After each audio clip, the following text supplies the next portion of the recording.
The bridge of the dreadnought final warning was silent except for the steady hum of engines.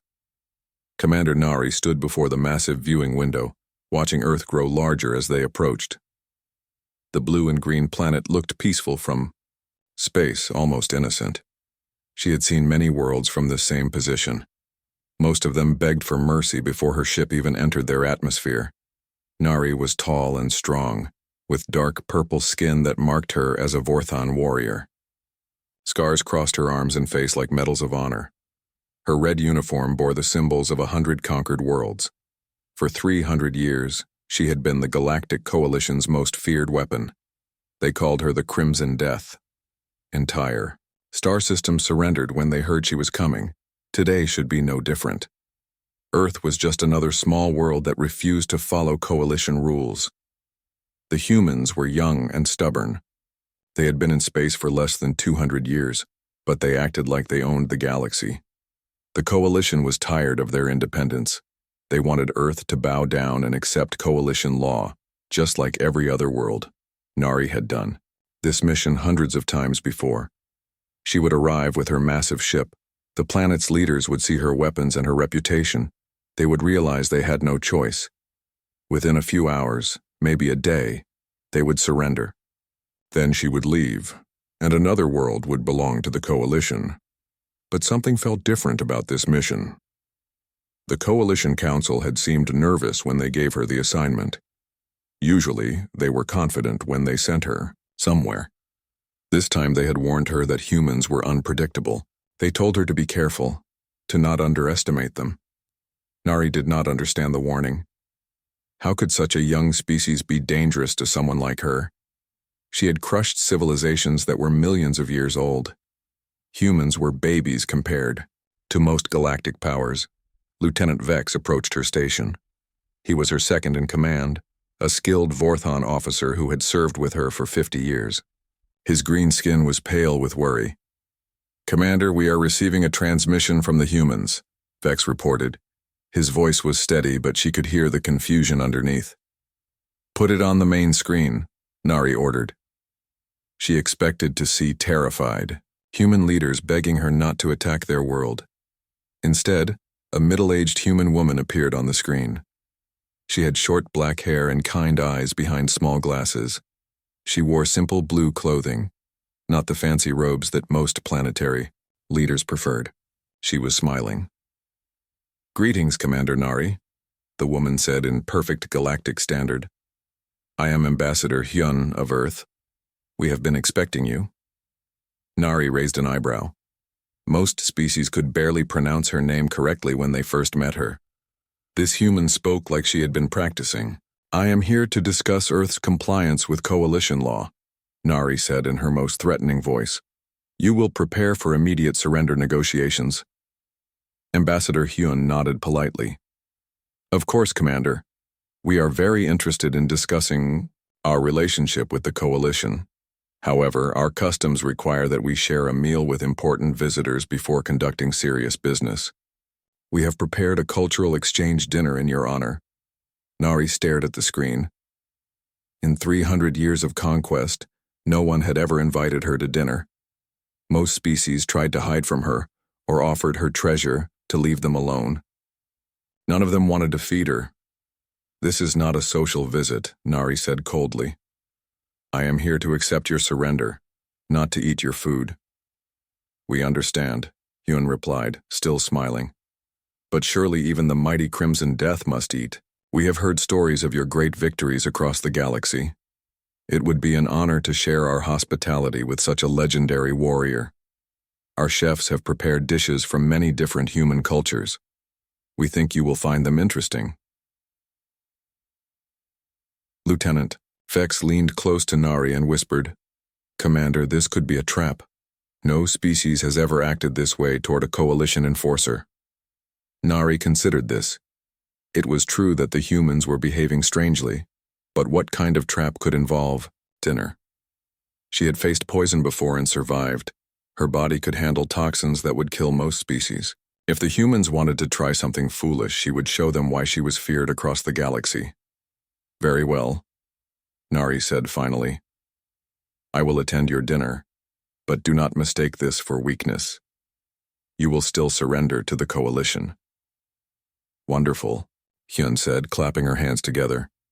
Please dock your ship at New Seoul Station. We have prepared quarters for you and your officers. The dinner will begin in 4 hours. The transmission ended. Nari stood quietly thinking about what had just happened. In all her years of service, she had never been invited to eat with her enemies. Most species were too afraid to even look at her directly. Commander, Vex said carefully, are you certain this is wise? The humans might be planning something. Nari turned to face her lieutenant. What could they possibly plan that would threaten us? Our ship has enough firepower to destroy their entire planet. If they try anything foolish, we will remind them why the galaxy fears the Vorthan Empire. But even as she spoke, Nari felt a strange curiosity about these humans. Every other species in the galaxy followed the same pattern when faced with coalition power. They were afraid, then angry, then desperate, then defeated. The humans seemed to be skipping all of those steps and jumping straight to hospitality. Maybe this would be more interesting than her usual missions. 2 hours later, Nari and a small group of her officers took a shuttle to New Seoul Station. The human space station was smaller than most coalition military bases, but it was beautiful. Large windows showed the blue earth below. Gardens grew inside the station corridors. Art covered the walls. It was completely different from the cold, efficient design of coalition stations. This place felt warm and alive. A young human man met them at the docking bay. He was tall, with friendly eyes and dark hair. He wore casual clothes and moved with confidence but not arrogance. Welcome to New Seoul Station, Commander Nari, he said, bowing slightly. I am Captain Park. Ambassador Hyun is waiting for you in the observation restaurant. If you would follow me. As they walked through the station, Nari noticed that the humans they passed did not run away or stare in fear. Some nodded politely. A few children even waved. It was as if they saw her as a guest rather than a conqueror. This was definitely not going to be like her other missions. The observation restaurant was on the top level of the station. Huge windows curved around the entire room, giving a perfect view of Earth below. Round tables were set up around the space, each one decorated with flowers and candles. The room smelled amazing, full of scents that Nari had never experienced before. Ambassador Hyun stood at the center table, talking with several other humans. When she saw Nari enter, she smiled and walked over to greet her. Commander, welcome to our home. I hope you find our station comfortable. Nari looked around the room. It was nothing like the cold meeting chambers where she usually accepted surrenders. This place was warm and inviting. Soft music played in the background. The humans present seemed genuinely happy to see her. This is unusual, Nari admitted. Good unusual or bad unusual? Hyun asked with a small laugh. For the first time in centuries, Nari was not sure how to answer that question. The dinner was unlike anything Nari had ever experienced. She sat at the main table with Ambassador Hyun and several human officials. Instead of tense negotiations or fearful pleading, the humans talked and laughed like this was a celebration. They told stories about their families, their work, their hobbies. They asked her questions about her travels across the galaxy, but not the kind of questions she expected. What was the most beautiful planet you ever visited? Asked Dr. Kim, a woman who studied alien cultures. There must have been some amazing places in 300 years of space travel. Nari paused with her fork halfway to her mouth. No one had ever asked her about beauty before. They usually wanted to know about her weapons or her kill count. She thought for a moment. There was a world called Thessia Prime, she said slowly. It had purple oceans and silver trees that sang in the wind. The entire planet was covered in crystal formations that made music when the light hit them. That sounds wonderful, Dr. Kim said, her eyes lighting up. Did you get to spend much time there? 3 days, Nari replied, long enough to accept their surrender and establish coalition rule. The table went quiet for a moment. Then Ambassador Hyun smiled gently. Maybe someday you can go back just to listen to the crystal music. Nari did not know how to respond to that. She had never thought about returning to any of the worlds she had conquered. Her job was to move forward, always to the next mission, the next planet that needed to be brought under coalition control. The food kept coming in waves. Each dish was different from the last. There were soups with rich broths that warmed her from the inside. Vegetables cooked in ways that made them taste like completely new foods. Meats seasoned with spices that made her tongue tingle. Rice prepared a dozen different ways. Everything was fresh and flavorful and made with obvious care. "This is incredible," Nari admitted after trying a dish of marinated beef. "I have never tasted anything like this. Who prepared all this food?" "That would be our head chef," Hyun said. "June has been working on this menu for weeks. He wanted to make sure we showed you the best of human cuisine." As if summoned by his name, a man emerged from the kitchen area carrying another tray of food. He was medium height with kind eyes and strong hands. His black hair was tied back and he wore simple white cooking clothes. When he saw Nari looking at him, he smiled and walked over to their table. "Commander Nari," he said with a small bow. "I am June. I hope you are enjoying the food." "It is exceptional," Nari said, and she meant it. "I have eaten on hundreds of worlds, but nothing has ever tasted like this." June's smile grew wider. "Thank you. That means a lot coming from someone who has traveled so far. Would you like me to explain some of the dishes?" Nari nodded, surprising herself with her interest. June sat down in an empty chair beside her. He pointed to different items on her plate. "This is bulgogi, marinated beef that has been grilled over high heat. The marinade has soy sauce, garlic, pear, and sesame oil. It is a dish that Korean families have been making for hundreds of years." He, moved to another dish. "This is kimchi jjigae, a stew made with fermented vegetables. The fermentation process can take weeks, but it creates flavors that you cannot get any other way. Each family has their own recipe, passed down through generations." "Why do you put so much effort into something that will be consumed in minutes?" Nari asked. She genuinely wanted to understand. June looked thoughtful. "Food is not just about filling your stomach. It is about bringing people together. When you share a meal with someone, you are sharing part of your culture, your history, your care for them. Every dish tells a story." "What story does this tell?" Nari asked, pointing to a bowl of soup. "This is myeokguk, seaweed soup. Korean.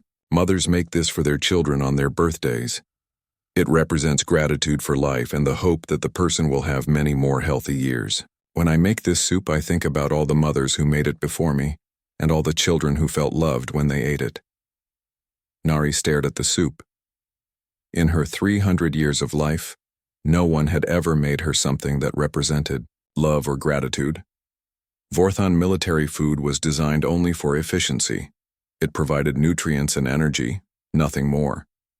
The idea that someone would spend hours preparing food just to make another person feel cared for was completely foreign to her. "You were a soldier once," she said. It was not a question. She could see it in the way he moved, the way he carried himself. June nodded. "I fought in the Colonial Defense Forces for 10 years. I saw friends die in battles over resources and territory. When my service ended, I decided I wanted to create things instead of destroy them. Cooking felt like the opposite of war." "Do you not miss the excitement?" Nari asked. "The challenge of battle?" "I found different challenges," June replied. "Creating the perfect balance of flavors is like planning a military strategy. You have to consider timing, resources, how each element works with the others. But at the end, instead of leaving destruction behind, you create something that brings joy." Nari thought about this as she continued eating. She had never considered that there might be satisfaction in creation. Her entire life had been about conquest, about breaking the will of those who opposed the coalition. She was very good at it. But had she ever felt the kind of quiet pride she saw in June's eyes when he talked about his cooking? The dinner continued for hours. Humans came and went from nearby tables, stopping to chat with friends, sharing stories and laughter. Children played in a corner of the restaurant while their parents talked. Old people sat together, comfortable in each other's company. It was chaos compared to the rigid order of coalition society, but it was a warm, living chaos. People seemed genuinely happy to be there with each other. "Commander," Ambassador Hyun said during a quiet moment, "what did you expect when you came to Earth?" Nari considered the question. "I expected fear. I expected your leaders to beg me not to destroy your world. I expected you to surrender within hours of my arrival." And now, Nari looked around the room. Humans were still talking and laughing, sharing food and stories. A group of musicians had started playing soft music in one corner. The view of Earth through the windows showed city lights beginning to twinkle as the planet rotated into night. "Now I do not know what to expect," she admitted. After the meal, June offered to show her the kitchen. Nari found herself accepting, though she could not explain why. The kitchen was organized chaos with multiple stations for different types of cooking. Gleaming equipment shared space with well-worn cutting boards and wooden spoons. The walls were covered with handwritten recipes and photos of dishes. "This is where the magic happens," June said, his pride evident. "Would you like to try making something simple?" "I do not cook," Nari said quickly. "Everyone can cook," June replied with a gentle smile. "It is just following instructions and paying attention to what you are doing. Here, help me make some rice." Before she could protest, he had her washing rice in a large bowl, showing her how to swirl it gently until the water ran clear. His hands guided hers as he showed her the proper ratio of water to rice, how to adjust the heat, when to cover the pot. "Cooking is about using all your senses," he explained as they worked. "You listen to the sound the rice makes as it cooks. You watch for steam patterns. You smell when it is almost ready. Your hands tell you if the heat is right." Nari found herself concentrating in a way she had not done in years. This was not the focused attention of battle, but something quieter and more peaceful. When the rice was finished, perfect and fluffy, she felt an unexpected sense of accomplishment. "Very good for a first try," June said, tasting it. "You have natural instincts for this." As Nari returned to her quarters that night, she carried a small container of the rice she had helped make. It seemed important to keep it, though she could not say why. She lay in her bed, looking out at the stars, thinking not about conquest or coalition orders, but about the way June's eyes had lit up when he talked about bringing people together through food. For the first time in 300 years, Commander Nari fell asleep thinking about creation instead of destruction. The formal negotiations began the next morning in a conference room aboard New Seoul Station. Ambassador Hyun sat across from Nari with a team of human diplomats and legal experts. The coalition had sent specific terms for Earth's surrender. All human military forces would be dissolved. Earth would provide resources and soldiers to the coalition. Human governments would be replaced with coalition administrators. "These terms are completely unacceptable," Hyun said calmly after reviewing the documents. "Earth is willing to discuss trade agreements and cultural exchange with the coalition, but we will not surrender our independence." Nari had heard these words before from hundreds of other species. Usually, she would respond with threats about orbital bombardment or planetary blockades. Instead, she found herself remembering the taste of bulgogi and the warmth in June's voice when he talked about bringing people together. "The Coalition Council expects compliance within 7 days," Nari said, but her voice lacked its usual menace. "Then, the Coalition Council will be disappointed," Hyun replied. "We are happy to negotiate, but we will not be conquered." The negotiations continued for hours without progress. The humans were polite but firm. They would not surrender their freedom, no matter what threats Nari made. During a break, she found herself wandering toward the kitchen instead of returning to her ship. June was there, preparing lunch for the diplomatic staff. He looked up when she entered and smiled. "How are the negotiations going?" he asked, though his tone suggested he already knew the answer. "Your people are stubborn," Nari said. "We prefer to think of ourselves as determined," June replied, chopping vegetables with quick, precise movements. "Would you like to help with lunch? I am making japchae, sweet potato starch noodles with vegetables and beef." Nari found herself nodding. She told herself this was reconnaissance, learning about human culture to better understand their weaknesses. But she knew she was lying to herself. She wanted to learn to cook. June taught her how to prepare the noodles, how to soak them until they were the right texture, how to stir-fry them with just the right amount of oil and seasoning. He showed her how to cut vegetables into uniform pieces, how to cook each ingredient for exactly the right amount of time so everything finished together. Cooking is about timing, he explained as they worked side by side. Each ingredient has its own needs. The meat needs high heat and quick cooking. The mushrooms need to release their water first. The noodles need to absorb the flavors without becoming mushy. You have to understand each part to make the whole dish work. His hands covered hers as he showed her how to toss the noodles in the pan, how to fold the ingredients together without breaking them. Nari felt something she had never experienced before, a warmth in her chest that had nothing to do with the heat from the stove. "You are a good teacher," she said quietly. "You are a good student," June replied. "You pay attention, and you are not afraid to try new things. Those are the most important qualities for learning anything." They worked together for the next hour, preparing lunch for 30 people. Nari found herself focusing completely on the task, listening to June's instructions, watching his techniques, copying his movements. When they finished, the kitchen was full of the most amazing smells. "We make a good team," June said, wiping sweat from his forehead. "Yes," Nari agreed, and realized she meant it. As the days passed, Nari spent more and more time in the kitchen. She learned to make kimchi, the fermented vegetables that were a staple of Korean cuisine. June taught her about the science of fermentation, how beneficial bacteria transformed simple vegetables into complex, flavorful foods. "This is like magic," Nari said, tasting her first successful batch of kimchi after it had fermented for a week. "It is better than magic," June said. "Magic is mysterious and unpredictable. This is science and art working together. You can learn it, understand it, improve it." He taught her to make dumpling dough, rolling it thin and cutting perfect circles.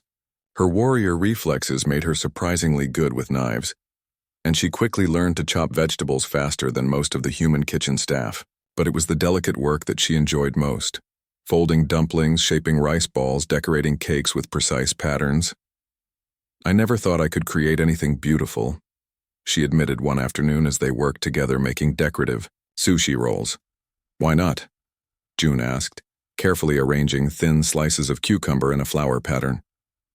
"I am a weapon," Nari said simply. "I was trained from childhood to destroy things efficiently. Beautiful things were weaknesses that distracted from the mission." June stopped working and looked at her seriously. "You are not a weapon. You are a person who was taught to use weapons. There is a difference." "Is there?" Nari asked. "I have conquered hundreds of worlds. I have killed thousands of beings. How can someone like me create beauty?" "Everyone can create beauty," June said firmly. "It just takes practice and patience. Look at what you made today." He gestured to the sushi rolls she had prepared. They were perfect, each one identical to the others, arranged in precise patterns that were both functional and beautiful. "A weapon could not have made these," June continued. "These were made by someone who cares about the details, who wants to create something that will bring joy to others. That is not a weapon. That is an artist." Nari stared at her creations. For the first time in her 300 years of life, she had made something purely to make it beautiful. Not for military purposes or coalition orders, but because she wanted to create something good. During their cooking sessions, June told her about his past as a soldier. He had fought in Earth's colonial wars, defending human settlements from raiders and hostile aliens. He had lost friends in battle, seen the cost of violence up close. "Why did you stop fighting?" Nari asked one evening as they cleaned up after preparing dinner. "I realized that every person I killed had a family somewhere, people who loved them. Even if they were my enemies, even if I had to fight them to protect innocent people, their deaths still meant something. I decided I wanted to spend my life adding to the galaxy instead of taking away from it." "Do you regret your service?" Nari asked. June considered this. "I regret the necessity of it. I regret that violence was the only solution we could find. But I do not regret protecting people who needed protection. The question is, What do you do after the fighting stops? Do you keep looking for more battles? Or do you find new ways to make the galaxy better? Nari thought about this as she returned to her quarters each night. Her reports to Coalition Command grew shorter and more vague. She spoke of complex human social structures that needed further study. She mentioned psychological warfare techniques that required extended observation. She never mentioned cooking lessons or the way her heart beat faster when June smiled at her. 3 weeks into her mission, Lieutenant Vex approached her with concerns. "Commander, Coalition Command is asking for a timeline on Earth's surrender. They want to know when we can expect compliance." Nari looked out at Earth through her quarters window. The planet looked different now than when she had first arrived. Before, she had seen just another world to conquer. Now she saw billions of individual lives, each one valuable and unique. She saw June's home, the place that had shaped him into the person he was. "Tell them the humans are more complex than anticipated," she said finally. "Complete analysis will take more time." "How much more time?" Vex asked. "As long as it takes," Nari replied. That night, June prepared a special dinner for just the two of them in the small kitchen on the station.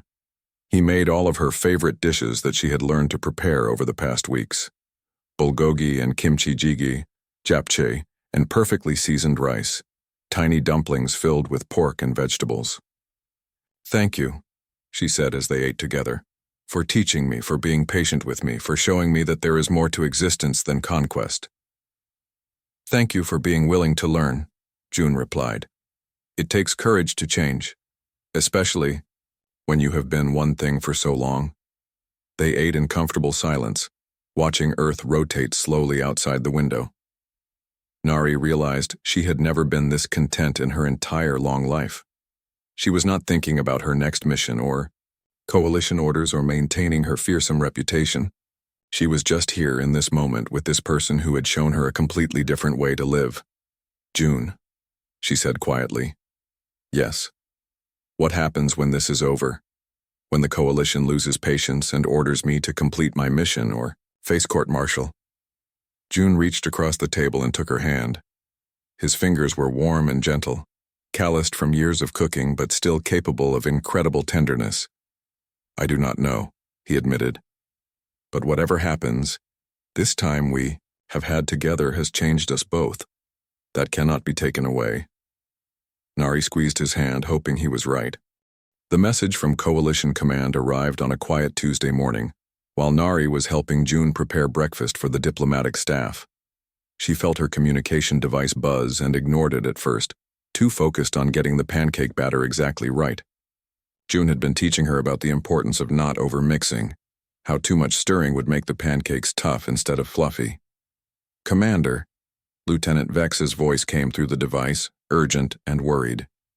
"You need to see this transmission, immediately. Priority Alpha from High Command." Nari's hand stopped moving. Priority Alpha meant direct orders from the Coalition Council itself. She had only received a handful of such messages in her entire career, and they always meant something serious was happening. "I have to go," she told June, wiping her hands on a kitchen towel. "Is everything all right?" he asked, seeing the worry in her eyes. "I do not know yet," she replied honestly. The transmission was waiting for her in her quarters aboard the final warning. When she activated it, the stern face of Coalition Supreme Commander Thek filled the screen. The Altarian leader's 4 eyes glowed with anger, and his voice carried the weight of ultimate authority. "Commander Nari," Thek began without pleasantries, "your mission to secure Earth's surrender has taken far too long. It has been 4 weeks since your arrival, and we have received no confirmation of human compliance. Worse, our intelligence suggests you have become personally involved with the local population." Nari's stomach dropped. They knew about her time with June, about the cooking lessons, about how much she had changed. The Coalition cannot tolerate this kind of behavior from our enforcement officers, Thek continued. "You have 72 hours to complete your mission and secure Earth's surrender. If you fail to do so, you will be declared unfit for duty and face court-martial for dereliction of duty and treason." The message paused, and Thek leaned closer to the camera. "To ensure mission completion, we are dispatching Fleet Admiral Korax with the 7th Battle Group. They will arrive in 72 hours. If Earth has not surrendered by then, Admiral Corax has orders to proceed with planetary bombardment. Nari's blood turned cold. She knew Admiral Corax. He was efficient, ruthless, and completely without mercy. If he arrived to find Earth still unconquered, he would not hesitate to destroy the entire planet to make an example for other rebellious worlds. "You have served the Coalition well for 3 centuries, Nari," Thek said, his voice slightly softer. "Now, do not let personal feelings destroy your legacy. Complete your mission and return home, that is an order." The transmission ended, leaving Nari alone with her thoughts. 72 hours. In 3 days, everything she had discovered here would be destroyed unless she forced Earth to surrender. All the people she had met, all the kindness they had shown her, all the beauty they had created together would be reduced to ash and radiation. She thought about June in the kitchen, probably still making pancakes, maybe wondering why she had left so suddenly. He trusted her. They all did. The humans had welcomed her into their community, treated her as a friend instead of an enemy, shown her what it meant to create instead of destroy. Now she had to choose between that new life and everything she had ever known. Nari spent the next several hours walking through the station, seeing it with new eyes. She watched Ambassador Hyun working patiently with her staff, trying to find diplomatic solutions to impossible problems. She saw Dr. Kim teaching a group of human children about alien cultures, filling their minds with wonder instead of fear. She observed the maintenance crews keeping the station running, taking pride in their work even though it was humble and unglamorous. These people were not the savage primitives that Coalition propaganda described. They were complex, caring beings who had built something remarkable together. They deserved to live, to continue growing and learning and creating. But if she defied the Coalition, she would be branded a traitor. Her own people would hunt her across the galaxy. She would lose everything she had ever been, everything that had defined her identity for 3 centuries. That evening, June found her sitting alone in the observation lounge, staring out at Earth. He sat down beside her without speaking, sensing that she needed quiet companionship more than conversation. "Bad news?" he asked eventually. "The worst," she replied. "Do you want to talk about it?" Nari looked at him, at this gentle man who had taught her that strength could mean creation instead of destruction, that true power came from lifting others up rather than tearing them down. "The Coalition is sending a battle fleet," she said quietly. "If Earth does not surrender in 3 days, they will destroy the planet." June was quiet for a long moment, absorbing this information. "And what are you supposed to do? Force your surrender? Use fear and intimidation to make your people bow down to Coalition rule? Return to my ship and watch while Admiral Corax establishes military control over Earth? But you do not want to do that." "No," Nari admitted. "I do not want to do that." "Then do not do it." "It is not that simple," Nari said, frustrated. "If I refuse my orders, I become a traitor to my own people. The Coalition will hunt me for the rest of my life. And Earth will still be destroyed, except now I will not be able to help defend it." June nodded slowly. "So you have to choose between being the person you were and the person you want to become." "Yes. That is not really a choice at all," June said gently. "You already know who you want to be. The only question is whether you have the courage to become that person." That night, June prepared one final meal for them. He made all of her favorite dishes, the ones she had learned to love during their weeks together. But he also prepared something special, something he had never made for her before. "This is a fusion dish," he explained as he set the plate before her. "I combined ingredients and techniques from both our cultures, Vorthan protein sources with Korean seasonings and cooking methods. It represents what we could become together, how our peoples could learn from each other instead of conquering or being conquered." Nari tasted the dish and felt tears forming in her eyes. It was delicious, complex, unique. It was something that could only exist when different cultures met as equals and shared the best of themselves with each other. "It is perfect," she whispered. "So are you," June said, reaching across to take her hand. You are not the same person who arrived here 4 weeks ago. You have grown and changed and become something new. Do not let fear force you back into being someone you no longer want to be. After dinner, they walked to the highest observation deck on the station.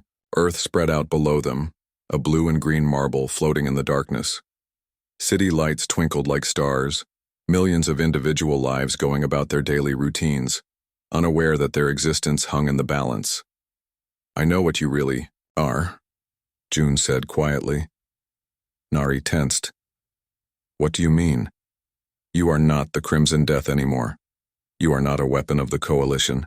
You are someone who chooses to protect instead of destroy. You are someone who builds bridges between people instead of walls. You are someone brave enough to change when change is hard. How can you know that? Because I see how you look at the people here. I see how carefully you work in the kitchen, making sure every dish is perfect because you want to bring joy to others. I see how you listen when people talk, really listen because you care about their stories. That is not the behavior of a conqueror. That is the behavior of a guardian. Nari looked at him, this human who had seen something in her that she had not even known existed. If I do this, she said slowly, if I refuse my orders and help Earth resist the Coalition fleet, I can never go back to my old life. Would you want to?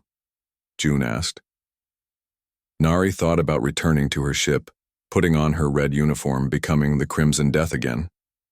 She thought about traveling from world to world, forcing surrender after surrender, never again tasting food, made with love or learning something new just for the joy of learning.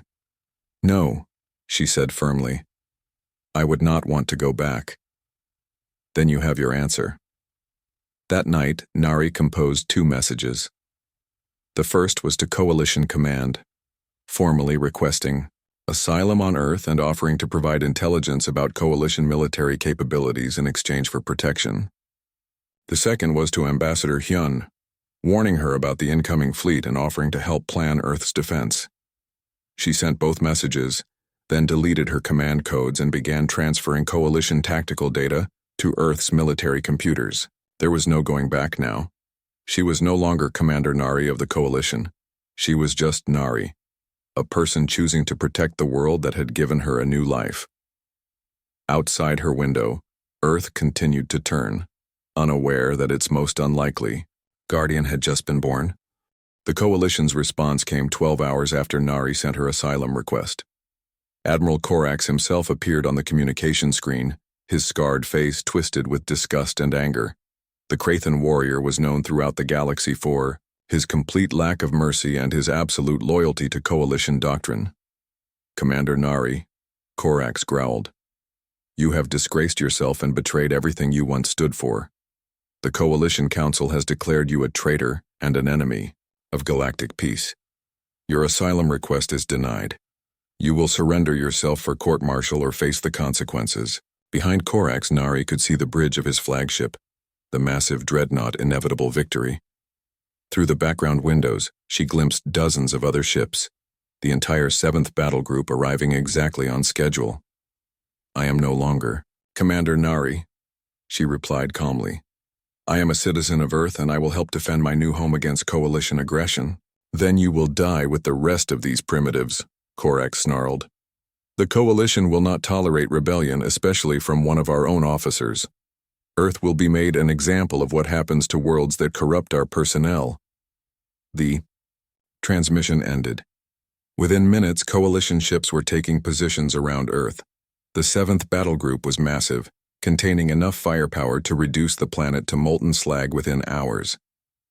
Under normal circumstances, any reasonable government would have surrendered immediately rather than face such overwhelming force. But Earth was not surrendering. Ambassador Hyun called an emergency meeting of all available military leaders, diplomats, and scientists. The conference room aboard New Sol Station was packed with people working frantically to find some way to defend against impossible odds. Our military analysis is not encouraging, General Song reported grimly. The Coalition fleet has 57 ships, including 12 heavy dreadnoughts. Our entire Space Force consists of 34 ships, most of them light cruisers and patrol vessels.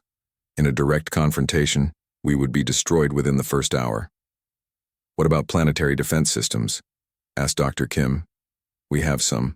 Orbital weapons platforms and ground-based missiles, the general replied. But not nearly enough to stop a full-scale bombardment. Our best estimates suggest we could destroy maybe 10% of their fleet before they overwhelmed our defenses. The room fell silent. Everyone was doing the same math. Earth was going to be destroyed, and there was nothing they could do to stop it. There might be another way, Nari said quietly from the back of the room. Everyone turned to look at her. She had been sitting silently during the briefings, studying tactical displays and fleet formations. Now she stood up and walked to the main screen. Admiral Corax is arrogant and predictable, she began. He believes in overwhelming force applied directly and brutally. He will position his heaviest ships in a standard bombardment formation, with lighter vessels providing escort and perimeter control. She manipulated the display to show the coalition fleet arrangement. But this formation has weaknesses that can be exploited. The command ships stay in the center where they feel safe. The escort vessels spread out to cover more area, which means they cannot provide mutual support. And Corax always keeps his flagship, the inevitable Victory, in the rear, where he can observe the battle. What are you suggesting, Ambassador? Hyun asked. A coordinated strike using human tactics that the coalition has never encountered. Your ships are smaller and faster than ours. They can maneuver in ways that coalition vessels cannot match. If we can create enough confusion and target the right ships at the right time, we might be able to even the odds. General Song looked skeptical. Even with better tactics, we are still outnumbered almost 2-1. Not if we can convince some of the coalition ships to switch sides, Nari said. The room erupted in surprised voices. The idea of coalition ships defecting seemed impossible. Many coalition species joined because they had no choice, Nari continued when the noise died down. Their worlds were conquered just like Earth is about to be. Some of their officers and crews might be willing to rebel if they see a chance to succeed. How do we convince them? General Song asked. We show them that the coalition can be beaten. We prove that there is another way to live besides under coalition rule. And we offer them the same thing Earth offered me. Acceptance and the chance to choose their own destiny. The next several hours were spent in intensive planning. Human military strategists worked with Nari to identify potential defectors among the coalition fleet. They developed communication protocols to contact sympathetic ships without alerting Admiral Corax. They planned attack patterns that would maximize Earth's advantages while minimizing coalition strengths. June found Nari during a brief break, bringing her food that she was too nervous to eat. Are you afraid? He asked, sitting beside her in the empty kitchen. Terrified, she admitted. I have never fought against coalition forces before. These are people I served with for centuries. Some of them I trained personally. Do you regret your choice? Nari looked out the window at Earth where billions of people were going about their lives, trusting that someone would find a way to protect them. No, she said firmly. Even if we lose, even if we all die tomorrow, I do not regret choosing to stand with Earth. You showed me what it means to care about something more important than myself. We will win, June said with quiet confidence. I have faith in you. The battle began 18 hours later. Admiral Corax, impatient with diplomacy, ordered his fleet to move into bombardment positions. As his ships approached Earth, they encountered the first surprise. Hidden among the asteroids in Earth's outer system, a dozen human ships launched a coordinated attack on the coalition's forward scouts. The human vessels used hit-and-run tactics, striking fast and disappearing before the heavier coalition ships could respond. Within the first hour, they had destroyed 5 enemy vessels without losing a single ship of their own. Impossible, Corax roared from his command bridge. How are these primitives outfighting trained coalition crews? What he did not know was that Nari was coordinating the human attacks from New Sol Station, using her knowledge of coalition tactics to predict every move his fleet would make. She knew how coalition commanders thought because she had been one of them for 3 centuries. The real turning point came when Nari began broadcasting messages to individual coalition ships, using private communication frequencies that only coalition officers knew. She contacted ships whose crews she had worked with before. Captain Zalos, she said to the commander of the light cruiser Starfire. This is Nari. I know you remember me from the Centauri campaign. I also know you have doubts about Coalition Methods. Captain Zelos was a Meridian, a species known for their strong sense of honor. His people had been conquered by the Coalition 50 years ago, and many Meridians still resented being forced to serve their conquerors. Commander Nari, Zelos replied carefully, aware that other Coalition ships might be monitoring. You have been declared a traitor. I have been declared free, Nari corrected. Free to choose what is right instead of what is ordered. Look at Earth, Zelos. Look at what humans have built. They are not savages or primitives, they are people trying to live their own lives in their own way. Does that deserve destruction? There was a long pause. Then Zelos spoke again, his voice heavy with old pain. What are you asking me to do? I am asking you to remember why you became a soldier, Nari said. To protect innocent people, not to murder them for refusing to bow down to tyrants across the fleet. Similar conversations were happening. Nari contacted every officer she had ever served with, every captain she had fought beside, every crew that might have doubts about their orders. She reminded them of their own world's conquests, their own people's suffering under Coalition rule. The first defection happened 3 hours into the battle. Captain Zelos and 2 other Meridian ships broke formation and began attacking Coalition vessels instead of human ones. Within minutes, a Thessian destroyer joined them, followed by a squadron of Altarian fighters. Admiral Corax watched in horror as his own fleet began turning against itself. Ships that had served the Coalition for decades were now fighting to protect Earth. All units, destroy the traitor vessels immediately, he ordered.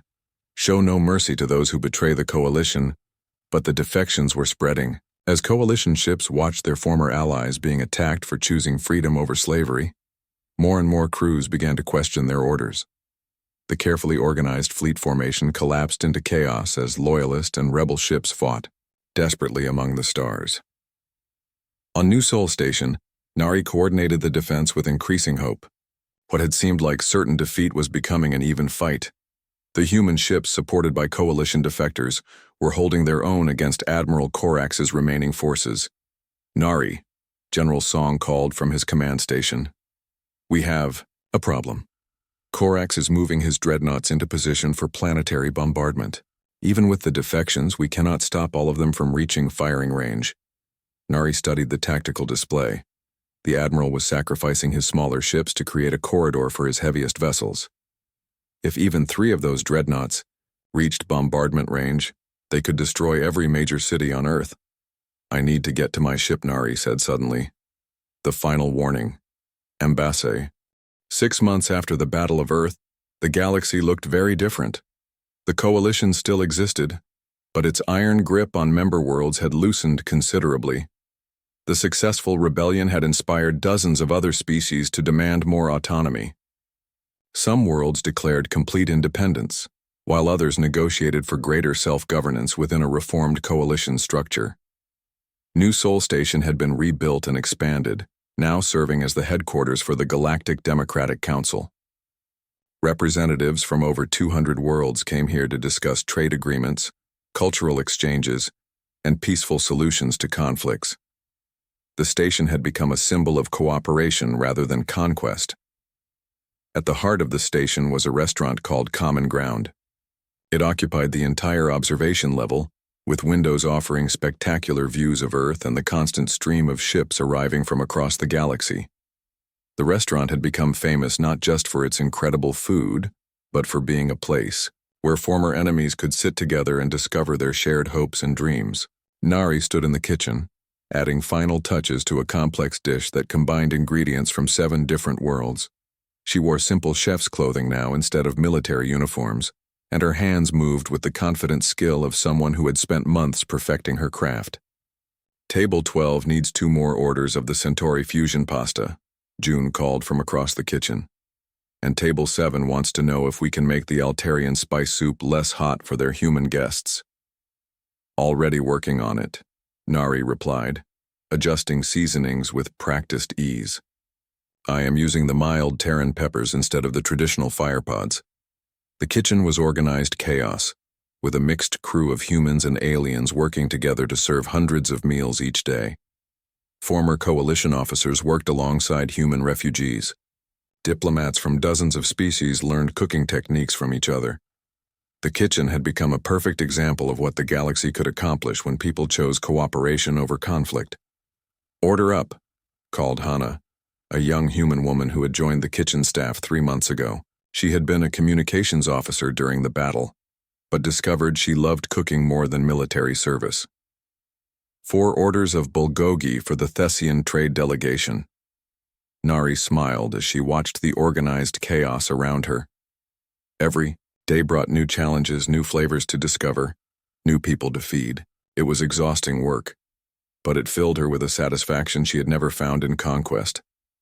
"Nari," June appeared beside her, carrying a tray of finished dishes. "Ambassador Hyun wants to speak with us when we get a break." "Good news or bad news?" Nari asked, automatically checking each plate to make sure the presentation was perfect. "With her, it is usually both," June replied with a grin. They found Ambassador Hyun in her usual corner table, sharing lunch with Captain Zelos and several other former coalition officers who had defected during the battle. The Meridian captain had become Earth's chief military advisor, helping to organize the new democratic government's defense forces. "Nari, June, please sit," Hyun said, gesturing to empty chairs. "I have news from the Core Worlds." The Core Worlds were the original coalition members, the oldest and most powerful civilizations in the galaxy. Their response to recent events would determine whether the democratic movement spread further or was crushed by overwhelming force. "The Altarian Assembly has agreed to join the Democratic Council," Hyun announced. "They are the first Core World to officially break with traditional coalition structure." Captain Zelos whistled in amazement. "The Altarians founded the coalition. If they are abandoning the old system, others will follow." "It gets better," Hyun continued. "The Thessian Republic and the Meridian Confederacy have both announced they will hold referendums on joining the Democratic Council. Even some Vorthon worlds are considering independence." Nari felt a mixture of pride and sadness. She was happy that her people might soon be free to choose their own path, but she knew it meant the end of everything she had once been part of. "There is more," Hyun said gently, seeming to sense Nari's conflicted feelings. "The new Vorthon provisional government has officially pardoned you for your alleged crimes against the coalition. They want to offer you citizenship and a position as cultural ambassador." "They want me to come home," Nari said quietly. "Do you want to go?" June asked, though she could hear the worry in his voice. Nari looked around the restaurant. Through the windows, she could see ships from dozens of different worlds docked at the station. At nearby tables, beings who had been enemies just months ago were sharing meals and stories. In the kitchen, her mixed crew was working together to create something beautiful. "This is my home now," she said firmly. "These people took in a warrior who had spent centuries conquering and destroying, and they taught me how to create instead. I belong here." June's smile could have powered the entire station. "However," Nari continued, "I would like to visit Vorthak Prime sometime. There are things I need to say to my people, apologies I need to make." "We could go together," June suggested. "I would love to learn about Vorthon cuisine. Maybe we could open a branch of common ground there." "The first interspecies restaurant on Vorthak Prime," Captain Zelos mused. "That would certainly send a message about the new galaxy we are building." The conversation was interrupted by a commotion from the main dining area. Through the kitchen doors, they could see a group of human children who had apparently never seen a Krathen before. The 7-foot-tall lizard-like being was trying to eat his soup, while a dozen young humans peppered him with questions about his scales and whether he could breathe fire. "I should rescue poor Commander Thros," Nari said, standing up. "He is still getting used to human enthusiasm." She walked over to the children's table and gently explained that Commander Thros was more like a giant turtle than a dragon, and that he preferred vegetables to treasure. The Krathen officer shot her a grateful look as the children shifted, their attention to asking about his homeworld instead of his eating habits. "You are good with them," observed Dr. Kim, who was dining with her family at a nearby table. "Have you ever thought about teaching?" Teaching what? Nari asked. Cooperation, Dr. Kim replied. Understanding. How to turn enemies into friends. The galaxy could use more teachers like you, as the afternoon wore on. Common ground filled with its usual eclectic mix of diners. A group of human engineers shared a table with Thessian scientists, working on plans for new space stations. Altarian. Merchants negotiated trade agreements with Meridian farmers over plates of fusion cuisine. Children from a dozen different species played together in the restaurant's family section, while their parents discussed everything from art to politics. It is amazing, said a new voice behind Nari. She turned to see a young Vorthan woman in civilian clothes looking around the restaurant with wide eyes. My name is Kira, the woman continued. I am a journalist from Vorthak Prime. I came here to write about the traitor who betrayed the coalition. Instead, I find someone who has helped create something incredible. I am not a traitor, Nari said calmly.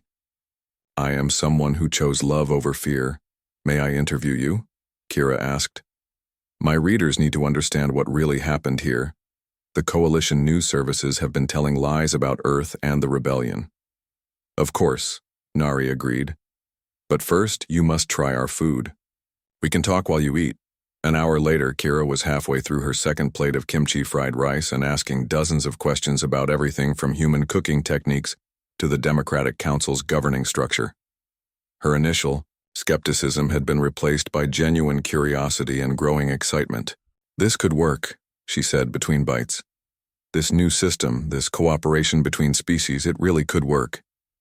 It is working, June corrected, bringing her a sample of their newest dessert creation.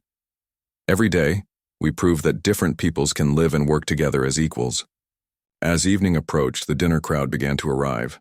The restaurant filled with laughter and conversation in dozens of languages. Servers moved between tables, explaining unfamiliar dishes and sharing stories about their ingredients. In the kitchen, the mixed crew worked with perfect coordination, creating meals that were both beautiful and delicious. Nari took a moment to step outside onto the observation deck. Earth hung below her like a blue and green jewel, its city lights beginning to twinkle as the planet rotated into night. Above her, the stars seemed brighter somehow, full of possibilities instead of threats. June joined her at the railing, slipping his arm around her waist. Do you ever regret it? He asked quietly. Giving up everything you were to become who you are now. Nari thought about her old life aboard coalition warships, moving from conquest to conquest, feared and respected but never truly connected to anyone. Then she looked back through the restaurant windows at the scene inside.